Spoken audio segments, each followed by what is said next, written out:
Alhamdulillahi Rabbil Alameen wassalatu wassalamu ala sayyidil mursaleen amma ba'du fa'udhu billahi minash shaitanir rajim bismillahir rahmanir rahim as-salatu wassalamu alayka ya Rasulallah wa ala alika wa ashabika ya Habiballah as-salatu wassalamu alayka ya Nabiyallah wa ala alika wa ashabika ya Nurallah Madani চ্যানেলের দর্শক অনুষ্ঠান নবীর মুখে খোদার আদেশ নিয়ে উপস্থিত হয়েছি। আল্লাহ করিম আমাদের সকলকে কুরআনে মাজিদ, ফুরকানে হামিদ এবং হাদিসে তৈয়বার শিক্ষার উপরে জীবন পরিচালনার তৌফিক দান করুন। আমাদের প্রিয় নবী সাল্লাল্লাহু তাআলা আলাইহি ওয়া আলিহি ওয়াসাল্লামের ফরমানে মুআজ্জম আলিশান হলো, তোমাদের মধ্য থেকে কিয়ামতের দিন আমার সবচাইতে নিকটবর্তী সেই ব্যক্তি হবে যে অধিক হারে দরুদ পাঠ করে। আকায়ে দুজাহা সাল্লাল্লাহু আলাইহি ওয়াসাল্লামের উপর অধিক হারে দরুদ পড়ার অভ্যাসে পরিণত করুন, নিয়ম বানিয়ে নিন। ইনশাআল্লাহ দুনিয়াতেও বরকত পাবেন এবং আখিরাতেও আপনি এটার বরকত দেখতে পাবেন। সল্লু আলাল হাবিব সাল্লাল্লাহু তাআলা আলা মুহাম্মদ সাল্লাল্লাহু আলাইহি ওয়া আলিহি ওয়াসাল্লাম সালাতান ওয়া সালামান আলাইকা ইয়া সাইয়্যিদি ইয়া রাসূলুল্লাহ ওয়া আলা আলিকা ওয়া আসহাবিকা ইয়া সৈয়দি ইয়া হাবিবাল্লাহ। মাদানী চ্যানেলের দর্শক, অনুষ্ঠানে আমরা সে আয়াতে মুবারকা যেগুলোর মধ্যে আল্লাহ রাব্বুল আলামিন কুল বলে আপন হাবিব সাল্লাল্লাহু আলাইহি ওয়াসাল্লামকে সম্বোধন করেছেন, আর হয়তো মানুষ এসে ওনার কাছে কোনো মাসআলা জিজ্ঞেস করল, প্রশ্ন করল, এখানেও আল্লাহর আপন মাহবুবের প্রতি ভালোবাসা দেখুন যে মানুষ এসে মাসালা জিজ্ঞেস করছে কিংবা কোনো প্রশ্ন করছে, তো অনেক সময় এমন হয় আয়াত নাজিল হয় আর তার মধ্যে হুকুম থাকে, আর অনেক সময় আল্লাহ এটা ইরশাদ করেন মানুষ আপনাকে এই প্রশ্ন করছে, ইয়াস আলুনাকা ইয়াস্তাফতুনাকা, এভাবে লোক আপনার কাছে প্রশ্ন করছে, আপনার কাছে মানুষ ফতোয়া জিজ্ঞেস করে, তো সমস্ত আহকাম আল্লাহ রাব্বুল আলামিনের ইয়া আইয়ুহাল্লাযীনা আমানু ইয়া আইয়ুহান নাস বিভিন্ন নিয়মে এভাবে সম্বোধন করা হয়েছে। কিন্তু সেই আয়াতে মুবারকা যেখানে বিশেষ করে হে মাহবুব আপনি এটা বলে দিন, তো এই দৃষ্টিকোণ থেকে এই প্রোগ্রামের নাম নবীর মুখে খোদার আদেশ। আজ আমরা যে আয়াতে মুবারকা নির্বাচন করেছি আর তাতে কুল বলে আল্লাহ রাব্বুল আলামিন ইরশাদও করেছেন। আসুন সে আয়াতে মুবারকা আর তার সাথে তার তরজমা কিছু ব্যাখ্যাও আমরা শোনার সৌভাগ্য অর্জন করি। বিসমিল্লাহির রহমানির রহিম। ওয়ায়াস্তাফতুনাকা ফিন নিসা কুলিল্লাহু ইফতিকুম ফিহিন্না ওয়ামা ইউতলা আলাইকুম ফিল কিতাবি ফি ইয়াতামান নিসা ইল্লাতি লা তুতুনাহুন্না মা কুতিবা লাহুন্না وترغبون أن تنكحوهن والمستضعفين من الولدان وأن تقوموا لليتامى بالقسط وما تفعلوا من خير فإن الله كان به عليما। ইরশাদ করলেন, আর আপনার কাছে মহিলাদের ব্যাপারে ফতোয়া জিজ্ঞেস করে, মানুষ ইস্তিফতা করে, জিজ্ঞেস করে, কুল আপনি তাদেরকে বলে দিন কি, কুলিল্লাহু ইফতিকুম ফিহিন্না, আপনি বলে দিন আল্লাহ তোমাদেরকে ব্যাপারে ফতোয়া প্রদান করছেন। আল্লাহ এবং যেই কিতাব তোমাদের সামনে যেটা তেলাওয়াত করা হয়ে থাকে সেটা তোমাদেরকে এই অর্থাৎ মহিলাদের ব্যাপারে সেটা ফতোয়া দিচ্ছে। আর সে ব্যাপারে কি ফতোয়া রয়েছে যে তাদের হকসমূহ আদায় করো, অর্থাৎ সেই ফতোয়া হলো এটি সেই ইয়াতীম মহিলাদের ব্যাপারে যাদেরকে তোমরা তাদের নির্ধারিত অংশ মেরাথের তোমরা প্রদান করো না, আর বিবাহবন্ধনে আবদ্ধ করার বাসনা রাখো। আর ইয়াতীম বাচ্চাদের বিষয়ে তাদের ব্যাপারে আল্লাহ তোমাদেরকে হুকুম ইরশাদ করেন, অর্থাৎ তাদেরও হকসমূহ আদায় করো।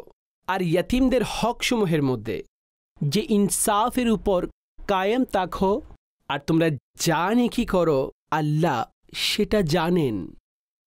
মহিলাদের ব্যাপারে মানুষ আপনার কাছে এসে প্রশ্ন করল, বিষয়টি হলো এমন যে ইয়াতীম বাচ্চাদেরকে এই ধরনের মেরাজ ইত্যাদি সেখান থেকে কোনো অংশ দেওয়া হয় না।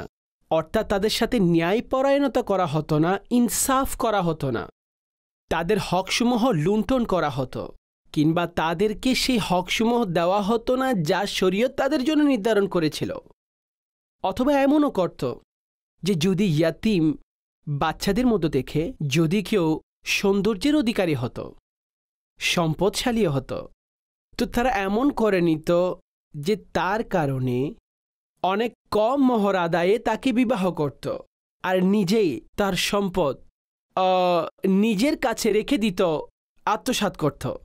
আর এমনও হতো যে যদি কোনো মহিলা সৌন্দর্যের অধিকারী না হতো, সে গরিব হতো উদাহরণস্বরূপ, তাকে সেই অবস্থায় বিবাহবন্ধন থেকে ছেড়ে দেওয়া হতো।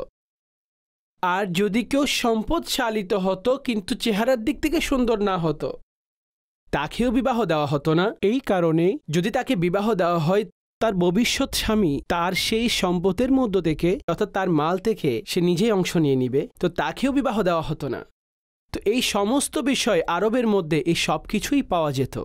যখন বন্টনের আয়াত নাজিল হলো, এরপরে তারা এসে ইয়াতিম মহিলাদের ব্যাপারে জিজ্ঞেস করল। তো হুজুর সাল্লাল্লাহু আলাইহি ওয়াসাল্লামের উপরে আল্লাহ এই আয়াতে মুবারকা নাজিল করলেন। তো তিনি এই হুকুম আল্লাহর পক্ষ থেকে তাদেরকে শুনিয়ে দিলেন। আর সেই হুকুম কি? যে ওয়ায়াস্তাফতুনাকা ফিন্নিসা, যে হে মাহবুব আপনার কাছ থেকে ফতোয়া জিজ্ঞেস করে সেই মহিলাদের ব্যাপারে, কুল লিল্লাহু ইউফতিকুম ফিহিন্না, আপনি তাদেরকে ইরশাদ করে দিন যে আল্লাহ তোমাদেরকে এই ব্যাপারে হুকুম প্রদান করেন। মহিলা সম্পর্কিত আল্লাহ তোমাদেরকে হুকুম ইরশাদ করছেন। ফতোয়ার অর্থ হলো প্রকৃত দিক থেকে যে এগুলোই হুকুমে শরিয়ত, হুকুমে খোদা মানুষদেরকে জানিয়ে দেওয়া। আপনাদের অনেকের বিবেচনায় এটা আসতে পারে যে ফতোয়া তো মুফতি সাহেব দিয়ে থাকেন। তো সেই ফতোয়ার উদ্দেশ্য এটি হয়ে থাকে যে যা শরীয়তের হুকুম হয়ে থাকে সেগুলোকে তিনি সামনের দিকে অগ্রসর করান, সে মানুষদেরকে সে ফতোয়া দেন, অর্থাৎ হুকুমে শরীয়ত ইরশাদ করেন। তো আল্লাহ সেই হুকুম নাজিল করে দিলেন। ওয়ামা ইউতলা আলাইকুম ফিল কিতাবি ফি ইয়াতামান নিসাই আল্লাতি লা তুতুনাহুন্না মা কুতিবা লাহুন্না, ইরশাদ করলেন আর সে কিতাব যেটা তোমাদের সামনে তিলাওয়াত করা হয়ে থাকে সেটাও তোমাদেরকে ইয়াতিমদের বিষয়ে, মহিলাদের মধ্য থেকে ইয়াতিমদের ব্যাপারে এটা তোমাদেরকে ইরশাদ করছেন। সে কিতাবের মধ্যে ইরশাদ মজুদ রয়েছে যে তাদের নির্ধারিত অংশ যেটা তোমরা সেটা প্রদান করো না, সেই ব্যাপারে এই হুকুম, এই ইরশাদ করা হয়েছে। আর তোমরা তাদেরকে নিকাহের মাধ্যমে আত্মসাৎ করো। অতঃপর ইরশাদ করলেন ওয়াল মুস্তাদাফিনা মিনাল ওয়িলদান, আর দুর্বল বাচ্চাদের বিষয়ে আর ইয়াতিমদের হকের ব্যাপারে তোমাদেরকে এই আল্লাহ এবং আল্লাহর কিতাব, আল্লাহর আহকাম তোমাদেরকে এই হুকুম ইরশাদ করছেন যে তাদের প্রতি ইনসাফ করো। আর তোমরা যা ভালো কাজ করবে আল্লাহ সেগুলো জানেন, আল্লাহ সেটার বদলা দিবেন। আল্লাহ তোমাদের সে নেকির উপর সওয়াব এবং জাযা দান করবেন যা কিছুই তোমরা নেক আমল করো, কেননা রব তিনি যে যিনি যা প্রকাশ্যে তাও জানেন আর যা গোপনে থাকে তিনি সেই মখফি গোপন জিনিসের ব্যাপারেও জানেন। প্রকাশ্য নেকিসমূহ সম্পর্কেও তিনি জানেন আর গোপনে করা নেকিসমূহ সম্পর্কেও তিনি জানেন।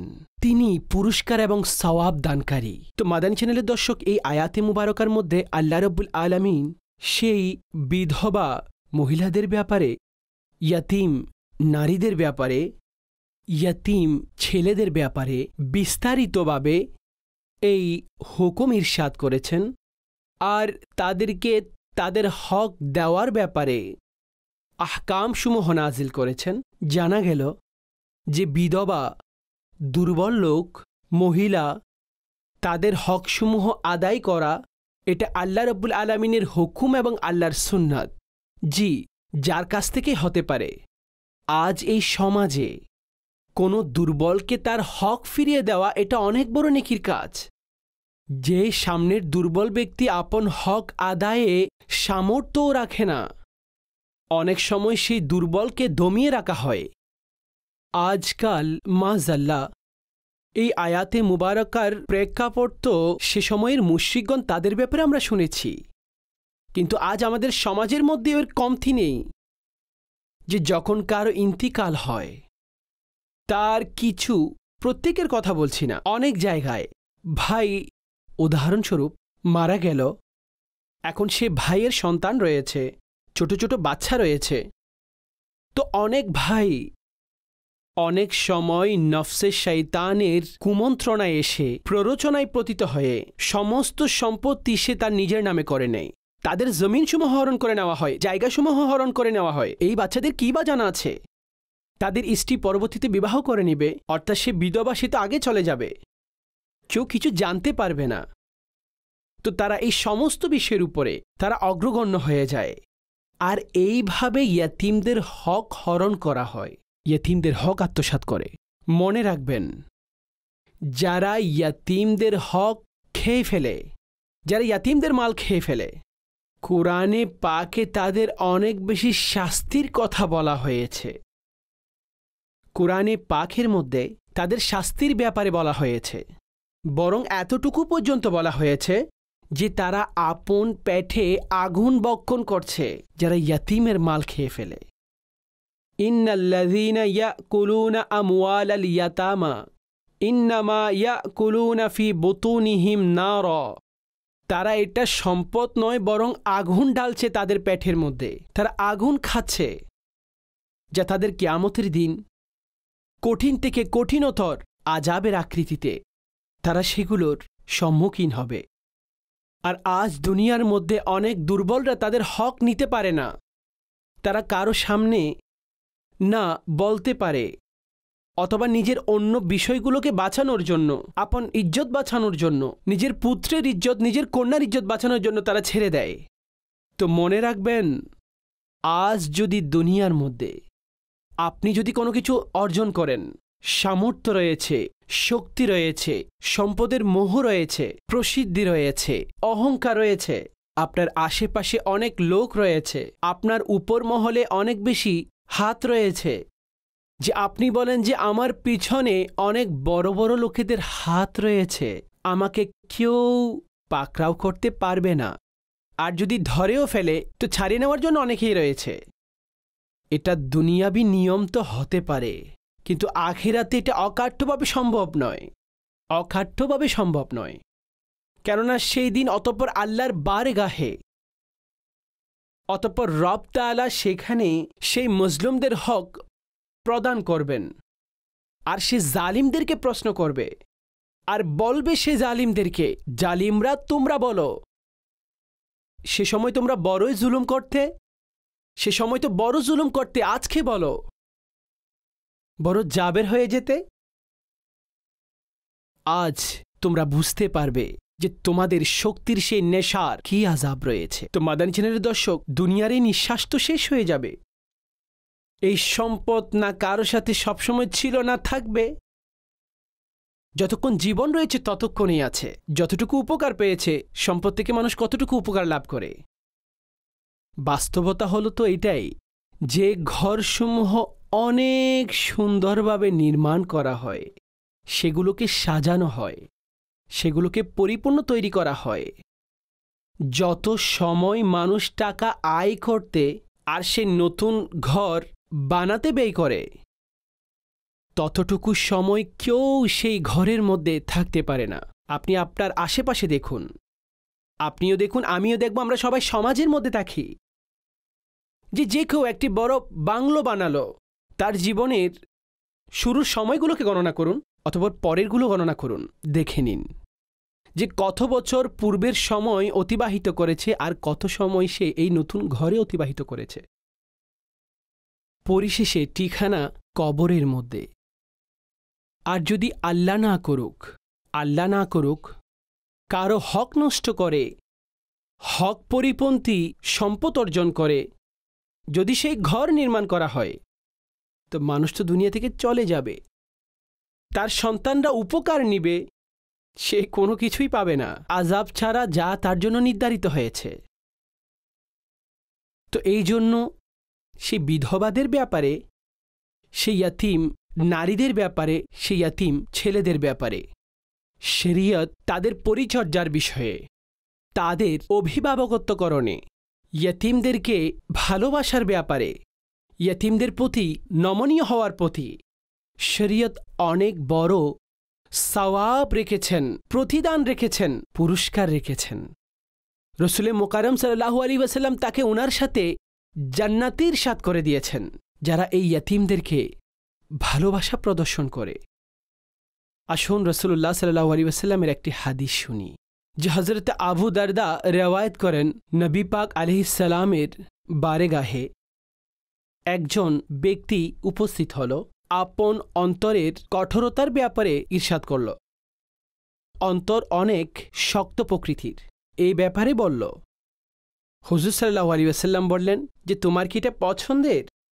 তোমার অন্তর অধিক নরম হয়ে যাক, নরম হয়ে যাক, এটা কি পছন্দের? তোমার কি পছন্দ যে তোমার অন্তর নরম হয়ে যাক? তিনি আরজ করলেন, ইয়া রাসূলুল্লাহ, জি জি অবশ্যই, আমি এটা পছন্দ করি যে আমার অন্তর নরম হয়ে যাক। তো হুজুর সাল্লাল্লাহু আলাইহি ওয়াসাল্লাম ইরশাদ করলেন, তোমার কাছে কোনো ইয়াতীম আসলে না, তো তার মাথায় হাত বুলিয়ে দাও, তার মাথায় হাত বুলিয়ে দাও, আর নিজের সাথে তাকে খাওয়ার খাওয়াও, নিজের সাথে খাবার খাওয়াও, তার মাথায় হাত বুলিয়ে দাও। ইরশাদ করলেন, তোমার অন্তরও নরম হয়ে যাবে আর তোমার উদ্দেশ্য পূরণ হয়ে যাবে। দুর্বল লোকদের সাথে বসা, সাক্ষাৎ করা, তাদের নিজের সাথে বসার অনুমতি দেওয়া আর তাদের সাথে একসাথে বসার মাধ্যমে মূলত আল্লাহকে বান্দা রাজি করে নেয়, নিজের অন্তর থেকে অহংকারকে শেষ করে দেয়। নমনীয়তা, এটা আল্লাহর কাছে অধিক পছন্দের বান্দার এই আমল। মান তাওয়াদা লিল্লাহ ফাকাদ রাফাআহুল্লাহ, আল্লাহর জন্য যে ঝুঁকে যায় রব তার জন্য তার সম্মান বৃদ্ধি করে দেয়। যে আল্লাহর জন্য কারো সামনে ঝুঁকে যায়, নমনীয়তা দেখায়, অনুকম্পা দেখায়, রব তার দরজা বুলন্দ করে দেন, তার মর্যাদা বৃদ্ধি করে দেন। আরেকটি রিওয়ায়াতে রাসূল মুকাররম সাল্লাল্লাহু আলাইহি ওয়াসাল্লাম ইরশাদ করেছেন, যেই ব্যক্তি ৩ জন ইয়াতীমকে লালন পালন করল, সেই রাতে দাঁড়িয়ে নামাজ আদায়কারী, দিনে রোজা পালনকারী, আর সকাল বিকেল আল্লাহর রাস্তায় আপন তলোয়ারকে সৈনিকের মতো থাকে। আর ইরশাদ করলেন, আমি আর সে জান্নাতে ২ ভাইয়ের মতোই থাকব, যেমনিভাবে এই ২ বোন। অতঃপর ওনার শাহাদাত আঙ্গুল এবং মধ্যম আঙ্গুলকে একত্রিত করল।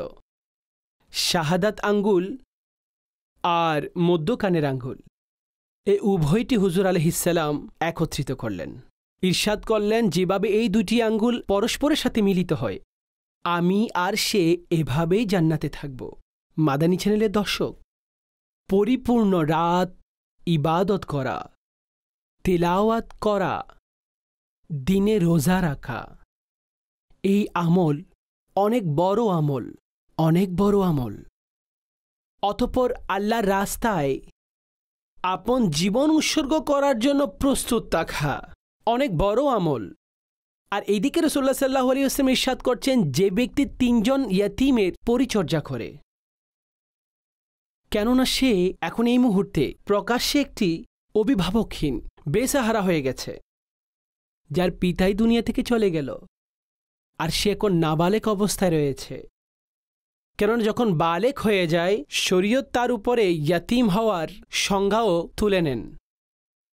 সে নাবালক বয়সে, আর নাবালেক বয়সের মধ্যেই সে ইয়াতীম অবস্থার মধ্যে দেখে, তার সাথে সৌহার্দ্যপূর্ণ ব্যবহার করা, নমনীয়তা দেখানো, বাবার মতোই তার উপর ছায়ার মতো থাকা,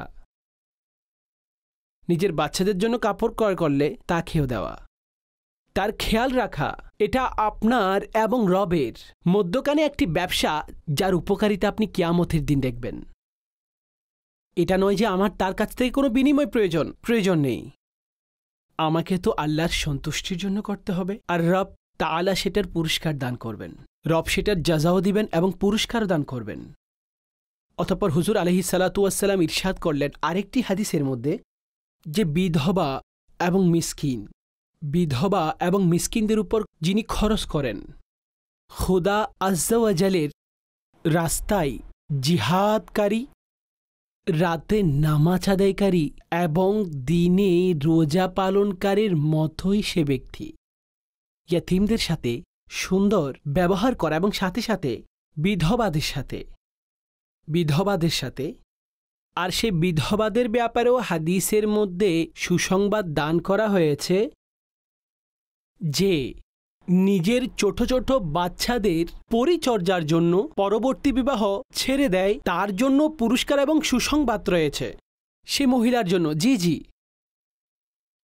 যে তাদের পরিচর্যা করে, পরিচর্যার খরচ দান করে, তার জন্য সওয়াব, সেই বিধবা নারীর জন্য সওয়াব, যেই পরবর্তীতে যে স্বামীর ইন্তিকালের পরে এখন ইদ্যত শেষ হয়ে গেছে তারপরেও সে বিবাহ করে না, এই কারণে যে আমি আমার বাচ্চাদের পরিচর্যা করব, নিজের বাচ্চাদের ভালোবাসায় সে পরবর্তী বিবাহকে ছেড়ে দেয়, আল্লাহ সেই মহিলাকেও অনেক পুরস্কার দান করবেন। আর যে তাদের উপর সম্পদ খরচ করে আল্লাহ তাকেও জাযা দান করবেন। আরেকটি হাদিস ইরশাদ করা হয়েছে নবী করিম আলাইহিস সালাতু ওয়াস সালাম, যে আমার কোনো উম্মতের চাহিদাকে পূরণ করে আর তার নিয়তে এটা থাকে যে এটার মাধ্যমে সেই উম্মতকে খুশি করা, সে উম্মতের মনে খুশির সঞ্চার করবে, ইরশাদ করলেন সে আমাকে খুশি করল, আর যে আমাকে খুশি করল সে আল্লাহকে খুশি করল, আর যে আল্লাহকে খুশি করল আল্লাহ তাকে জান্নাতে প্রবেশ করাবেন, জান্নাতে আল্লাহ তাকে প্রবেশ করিয়ে দিবেন। মাদানী চ্যানেলের দর্শক, এটা কতটাই সুসংবাদের বিষয়। আর যে আয়াতে মুবারক আমরা শুরুতে শুনেছি যেখানে আল্লাহ রাব্বুল আলামিন এই বিধবাদের সাথে, ইয়াতীমদের সাথে সুন্দর ব্যবহারও এবং আদল এবং ইনসাফ করার বিষয়েও আমাদেরকে শিক্ষা দিয়েছেন। জি জি, আপনি কার উপর দয়া করেন এটা ফজিলতের কাজ, কিন্তু আপনি তার সাথে জুলুম করেন, ন্যায়পরণতা না করেন, ইনসাফ না করেন, আল্লাহ এবং তার রসুলের হুকুমের পরিপন্থী কাজ করেন, যে হুকুম ছিল পৈতৃক সম্পত্তির ব্যাপারে তা থেকে আপনি মূলত সরে দাঁড়ান, তার উপর আমল করেন না, আল্লাহু আকবার, তার জন্য বড় শাস্তি। আজ আমরা এমন কথা শুনি, লোক পরস্পরের মধ্যে এটা বলে, আরে ভাই আমি তো কোনো ইয়াতীমের সম্পদ খাইনি, না না আমি ইয়াতীমদের থেকে খাইনি। আচ্ছা, বিধবাদের থেকেও নয়, মহিলাদেরও নয়, কিন্তু যদি আমরা পরস্পরের মধ্যে যদি দেখি এই হিস্ট্রি, তাহলে অনেক এমন থাকবে যে যারা নিজের সন্তানদের থেকে, অর্থাৎ নিজের কন্যাকে নিজের সম্পদ থেকে অংশ দেয়নি। পিতার মৃত্যু হল, সন্তানরা, অন্যান্য ভাইয়েরা নিজের বোনদেরকে, পিতার সম্পত্তি থেকে নিজের বোনদেরকে অংশ দেয়নি, তাদেরকে মাহরুম করে দিল, তাদেরকে দিল না। মূলত আল্লাহ রাব্বুল আলামিন কুরআনে পাকের মধ্যে তার স্পষ্টভাবে হুকুম নাজিল করে দিয়েছেন, ইউসিকুমুল্লাহু ফি আওলাদিকুম লিযাকারি মিসলু হাজ্জিল উনসায়াইন, যে আল্লাহ তোমাকে হুকুম দিচ্ছেন তোমার সন্তানদের ব্যাপারে, আর পুত্রের জন্য, পুরুষের জন্য 2 কন্যার সমান অংশ, অর্থাৎ যদি কন্যার অংশে 50,000 আসছে তো পুত্রের জন্য 1,00,000 টাকা আসবে। এটা শরীয়ত নির্ধারিত বন্টন। স্বামী মারা গেল, তার বিধবার জন্য অংশ রাখা হয়েছে। যদি তার সন্তান ছিল, স্বামীর সন্তান ছিল, তো শরীয়ত সে বিধবার জন্য ইরশাদ করেন 8/1, অর্থাৎ 8 থেকে 1 অংশ ওয়ারিসদের বন্টনের ক্ষেত্রে যখন আমরা আসব, প্রথমে 1/8 তার জন্য বের হবে, অতঃপর তার সন্তানদেরকে এবং বাকিদের জন্য বন্টন হবে। প্রত্যেক মৃত ব্যক্তির সম্পদ থেকে এটা কিছু কাজ সম্পদের বন্টনের আগে হয়ে থাকে, যেমনিভাবে তার কাফন দাফনের বিষয়, তার খরচসমূহ, অনুরূপভাবে তার উপর যে ঋণ রয়েছে, আর যদি তিনি কোনো ওসিয়ত করে যান তো সর্বপ্রথম ওসিয়ত পূরণ করার পরে যে সম্পদ বেঁচে যায় পরবর্তীতে সেগুলোর বন্টন করা হয়ে থাকে। তো এটা আমাদের দ্বীনের সুন্দর শিক্ষা। মাদানী চ্যানেলের দর্শক, দ্বীন আমাদেরকে শিক্ষা দিয়েছেন। তো দেয় না, বোনদের অংশ দেয় না, বোন চাইলে অসন্তুষ্টি প্রকাশ করে, বোনেরা চাইলে অসন্তুষ্টি প্রকাশ করে, লড়াই হয়ে যায়, পরস্পরের সম্পর্ক ছ্যাঁত হয়ে যায়।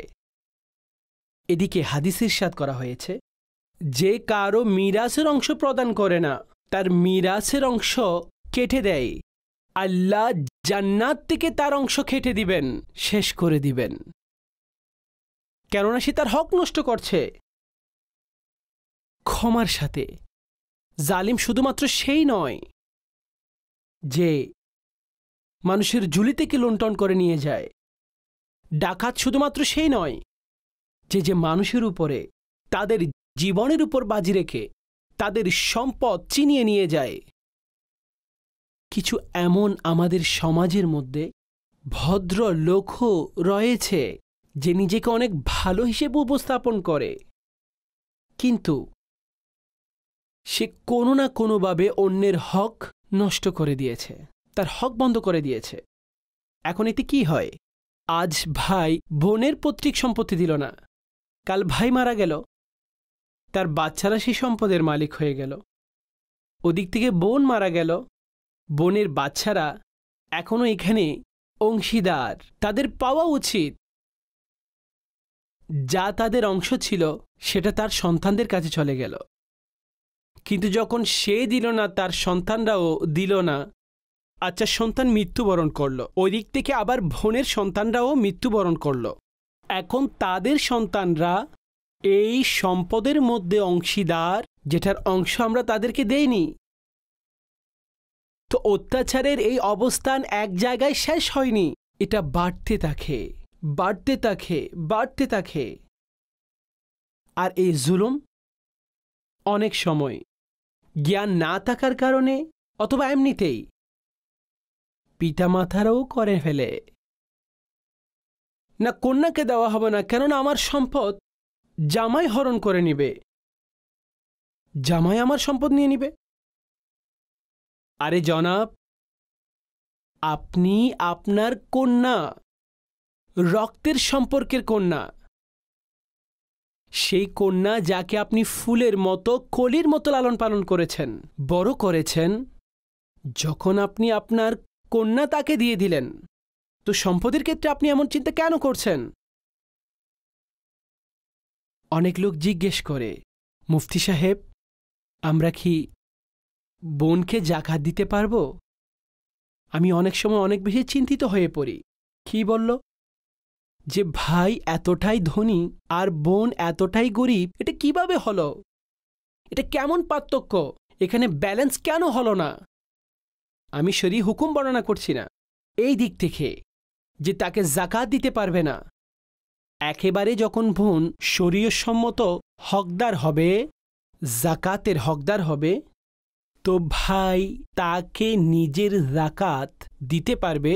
অনুরূপভাবে বোনও তার ভাইকে জাকাত দিতে পারে যখন ভাই জাকাতের হকদার হয়, কিন্তু সেই মাসালা নিজের জায়গায়।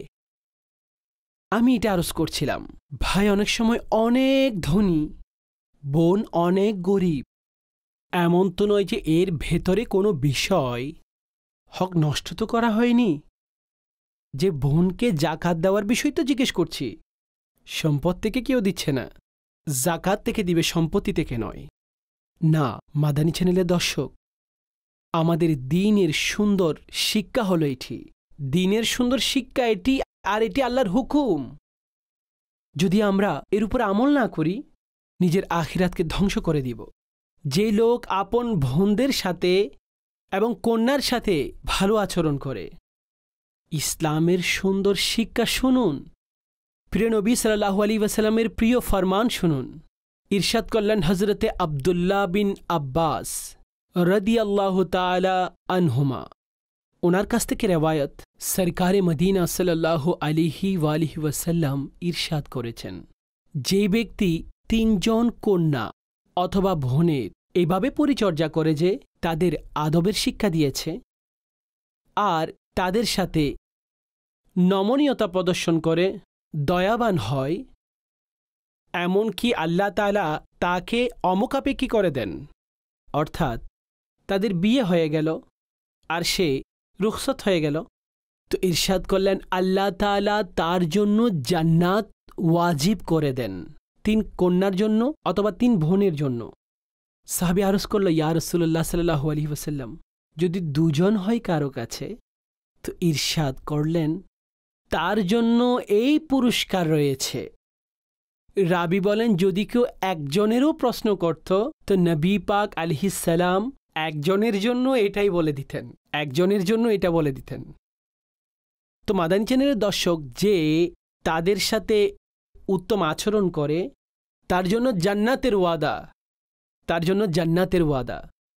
আর যে এই কন্যাদের, বোনদের, বিধবাদের অংশ, আমাদের এখানে কারো ইন্তিকাল হয়ে গেলে মহিলা বিধবা হয়ে যায়। এখন পরিবার চিন্তা করে, আরে আমার সন্তান তো চলে গেল, এই বিধবা তো আমাদের উপর বোঝা, আমরা কেন সম্পদ দেব তাকে? এরপরে সে বিবাহ করে নিবে, এখান থেকে চলে যাবে, আমরা কেন তাকে সম্পদ দিব? অর্থাৎ সেই সম্পদ যেটা পুত্রের সম্পদ। আরে সে তার স্ত্রী ছিল, তার ইন্তেকালের সময় সে তার বিবাহ বন্ধনে ছিল, তখন তাকে অংশও দিতে হবে। আর যদি সেই মারা যেত, তার রেখে যাওয়া অংশ থেকে তার স্বামী অংশ পেত। তো আপনারা এই ধরনের কথা বলছেন? তো মাদানী চ্যানেলের দর্শক, এইটাই ইসলামের সুন্দর শিক্ষা। বিধবাদের সাথে, ইয়াতিমদের সাথে, মিসকিনদের সাথে, দুর্বলদের সাথে ন্যায় করুন, ইনসাফ করুন। তাদের হক খাবেন না, তাদের হক খাবেন না। অনেক লোক দুনিয়ার মধ্যে কারো সাথে সে তার অংশ নেওয়ার জন্য শক্তি সামর্থ্য রাখে না। মনে রাখবেন, অনেক লোক এমন রয়েছে যারা এই দুনিয়ার মধ্যে এইটা বলে, ছেড়ে দেয় যে আল্লাহ তো দেখছেন, আল্লাহ ফয়সালা করবেন। এটা কোনো সাধারণ কথা নয় যে আমরা এটাকে সহ্য করে নিব। তাদেরকে ভয় করো, যারা দুনিয়াতে বদলা নিয়েছে তারা তো নিয়েছে, কিন্তু তাদের প্রতি ভয় রাখতে হবে আমাদের, যারা নিজের ফয়সালা আখিরাতের উপর ছেড়ে দেয়।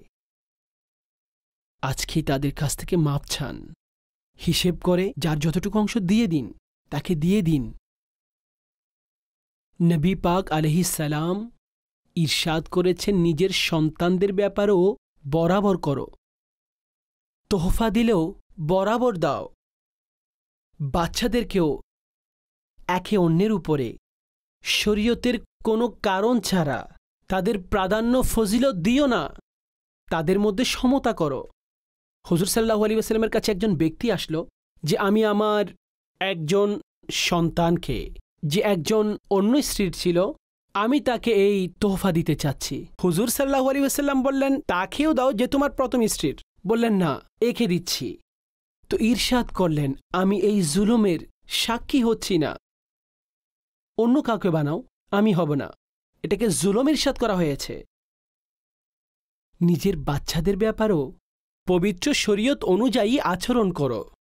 বিধবাদের সাথে, ইয়াতিমদের ব্যাপারে, মিসকিন এবং দুর্বল ব্যক্তিদের সাথে। আল্লাহ করুন আমাদের যেন কত বুঝে আসে এবং কারো কোনো ধরনের হক নষ্ট না করি। আর যদি হয়ে যায় তো আল্লাহর ওয়াস্তেই দুনিয়ার মধ্যে এটার সমাধান করে নাও, দুনিয়ার মধ্যে তার কাছ থেকে মাপ চেয়ে নাও।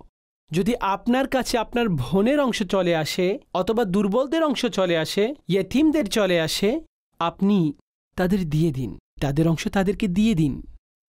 আল্লাহ আপনাকে আখিরাতে দান করবেন, আপনাকে দুনিয়ার মধ্যে আল্লাহ দান করবেন, আপনার পেরেশানিসমূহ দূর করবেন। আল্লাহ করিম আমাদেরকে ইসলামের এই সুন্দর শিক্ষার উপরে আমলের তৌফিক দান করুন।